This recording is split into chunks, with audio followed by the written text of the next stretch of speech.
നമ്മൾ ഈ കാര്യങ്ങളൊക്കെ ശ്രദ്ധിക്കുമ്പോൾ ഒരു കത്തോലിക്കൻ എന്ന രീതിയിൽ പലർക്കും ചില ചോദ്യങ്ങളുണ്ടാകാം. സഭ എന്ത് ഇത് പഠിപ്പിക്കുന്നു, സഭ എന്താണ് ഇതിനെക്കുറിച്ച് ആധികാരികമായി പറയുന്നത്, ഒന്ന് രണ്ട് കാര്യങ്ങൾ നമ്മൾ അതിനെക്കുറിച്ച് ആ വിഷയം കൂടി നമ്മൾ പറഞ്ഞിട്ട് നമുക്ക് തുടർന്നുള്ള ഇദ്ദേഹത്തിൻ്റെ ചോദ്യങ്ങളിലേക്ക് നമുക്ക് കടന്നു പോകാം.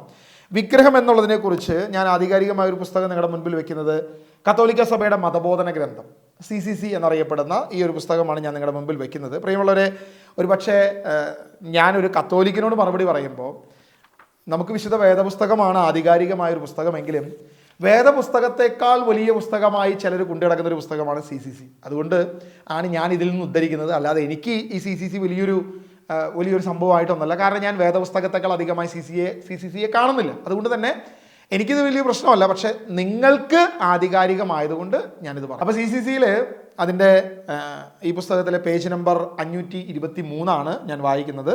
അതിൻ്റെ ഖണ്ഡിക 2132 2132 ഈ ഖണ്ഡികയാണ് ഞാൻ വായിക്കുന്നത്. അതിൻ്റെ അകത്ത് സ്വരൂപങ്ങൾക്ക് നൽകുന്ന ക്രൈസ്തവ വണക്കം വിഗ്രഹങ്ങളെ നിരോധിക്കുന്ന പ്രഥമ കൽപ്പനയ്ക്ക് വിരുദ്ധമല്ല.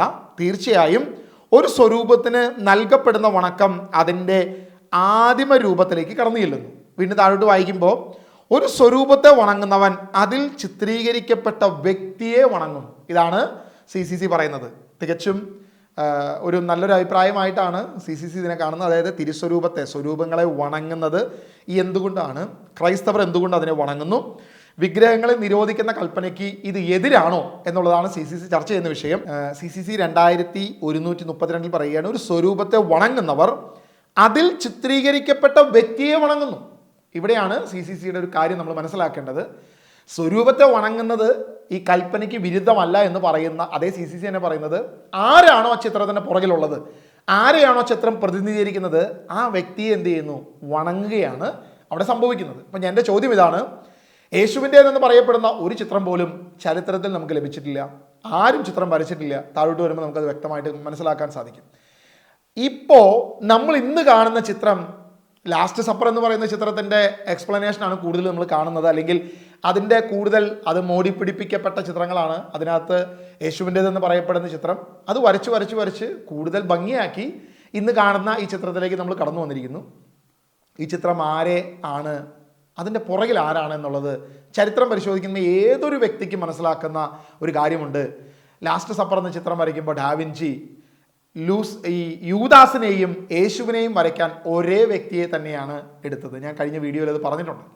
അപ്പോൾ ഒരേ വ്യക്തിയെ തന്നെ എടുക്കുമ്പോൾ ഈ ചിത്രത്തിൻ്റെ പുറകിൽ ആരാണ് നിൽക്കുന്നത്? അതായത് ഒരു സ്വരൂപത്തെ വണങ്ങുന്നവൻ അതിൽ ചിത്രീകരിക്കപ്പെട്ട വ്യക്തിയെ വണങ്ങുന്നു എന്ന് പറയുമ്പോൾ അതിൽ ചിത്രീകരിക്കപ്പെട്ട വ്യക്തി യഥാർത്ഥത്തിൽ ഒരു കൊലപാതകത്തിന് പിടിക്കപ്പെട്ട ഒരു കുറ്റവാളിയായ യൂദാസിന് പകരമായി നിർത്തിയിരിക്കുന്ന മോഡൽ, ആ മോഡലിനെ വണങ്ങുമ്പോൾ നമ്മൾ ആരെയാണ് വണങ്ങുന്നത്? ആ കൊലപാതകയാണ് വണങ്ങുന്നത്. ഞാനല്ല പറഞ്ഞത്. CCC പേജ് നമ്പർ 523 2132 കിടക്കുന്ന കാര്യമാണ് ഞാൻ നിങ്ങളുടെ മുൻപിൽ വെളിപ്പെടുത്തിയത്. വീണ്ടും CCC 519 പേജ് നമ്പർ 519 2113 വിഗ്രഹാരാധന അവിശ്വാസികളുടെ മിഥ്യയായ ആരാധനയെ മാത്രമല്ല സൂചിപ്പിക്കുന്നത്, അത് വിശ്വാസത്തിനെതിരായ ഒരു സ്ഥിരം പ്രലോഭനമായി നിലനിൽക്കുകയും ചെയ്യുന്നു. അതായത് ഒരു വിശ്വാസിക്കെതിരായ ഒരു പ്രലോഭനമായി വിഗ്രഹം നിലനിൽക്കുന്നു എന്ന് പഠിപ്പിക്കുന്നത് CCC ആണ്. എനിക്ക് ആധാരം വിശുദ്ധ വേദപുസ്തകമാണെങ്കിലും നിങ്ങൾക്കിത് വിശ്വസനീയമായതുകൊണ്ട് നിങ്ങൾ കാണാതെ പോയൊരു കാര്യം ഞാൻ വായിച്ച് മനസ്സിലാക്കുക. ദൈവമല്ലാത്തതിനെ ദൈവമാക്കുന്നതിലാണ് വിഗ്രഹാരാധന അടങ്ങിയിരിക്കുന്നത്. ദൈവമല്ലാത്തതിനെ ദൈവമാക്കുന്നതിലാണ് വിഗ്രഹാരാധന അടങ്ങിയിരിക്കുന്നത്. ദൈവത്തിൻ്റെ സ്ഥാനത്ത് ഒരു സൃഷ്ടിയെയോ, അത് ദേവന്മാരോ സാത്താന്മാരോ ശക്തിയോ സുഖമോ വംശമോ പൂർവികരോ രാഷ്ട്രമോ പണമോ അതുപോലെ എന്തെങ്കിലുമോ ആകാം, ബഹുമാനിക്കുകയോ ആരാധിക്കുകയോ ചെയ്യുമ്പോഴെല്ലാം മനുഷ്യൻ വിഗ്രഹാരാധന നടത്തുകയാണ്. പ്രിയമുള്ളവരെ, CCC ആണ്, മതബോധന ഗ്രന്ഥമാണ് കത്തോലിക്ക സഭയുടെ പറയുന്നത്. എന്താണ് പറയുന്നത്? ദൈവത്തിൻ്റെ സ്ഥാനത്ത് ഒരു സൃഷ്ടിയെ സ്ഥാപിക്കുക. അത് ദൈവമോ സാത്താനോ ശക്തിയോ സുഖമോ വംശമോ പൂർവികരോ രാഷ്ട്രമോ പണമോ അതുപോലെ എന്തെങ്കിലും ആകാം. അതിനെ ബഹുമാനിക്കുകയോ ആരാധിക്കുകയോ ചെയ്യുമ്പോഴെല്ലാം മനുഷ്യൻ വിഗ്രഹാരാധന നടത്തുന്നു. വളരെ വ്യക്തമായിട്ട് പറയുകയാണ്, നീ ഒരു വിഗ്രഹത്തെ കൊണ്ടുവച്ച് അല്ലെങ്കിൽ ഒരു സ്വരൂപത്തെ കൊണ്ടുവച്ച് ഏതെങ്കിലും ഒന്ന് ഒരു സൃഷ്ടി അതെന്തുമാകാം അതിനെ കൊണ്ടുവച്ച് വണങ്ങുകയോ ബഹുമാനിക്കുകയോ അതിനെ ആരാധിക്കുകയോ ചെയ്യുമ്പോൾ നീ ചെയ്യുന്നത് വിഗ്രഹാരാധനയാണെന്ന് വളരെ വ്യക്തമായിട്ട് CCC അതിൻ്റെ 2113 ഖണ്ഡിക നമ്മുടെ മുൻപിൽ വെളിപ്പെടുത്തുന്നു. അപ്പോൾ നമ്മൾ ഈ ചെയ്യുന്നത് എന്താണ്?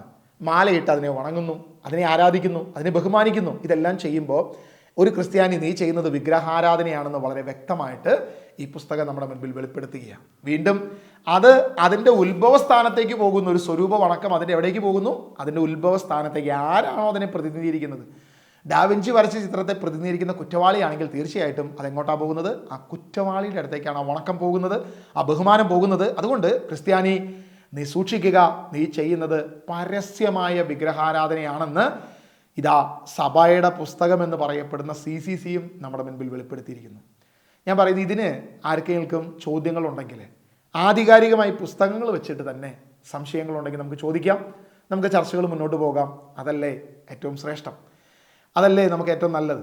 അപ്പോൾ ഇതൊരു പരമ്പര തന്നെയായിട്ട് പോകാനാണ് ഞാൻ ആഗ്രഹിക്കുന്നത്. ഇദ്ദേഹത്തിന് വേറെ ചെറു ചോദ്യങ്ങളുണ്ട്, ആ ചോദ്യത്തിലേക്കും കൂടി നമുക്ക് കടന്നു പോകാം. You know it's not the same as you